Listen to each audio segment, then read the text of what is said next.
Hi சொல்லுங்க.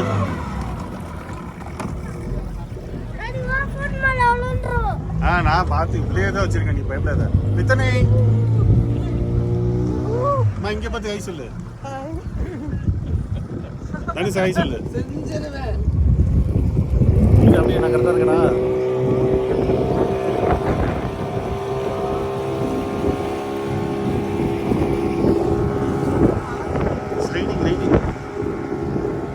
தனுஷே போட்டிக்கு எப்படி இருக்க?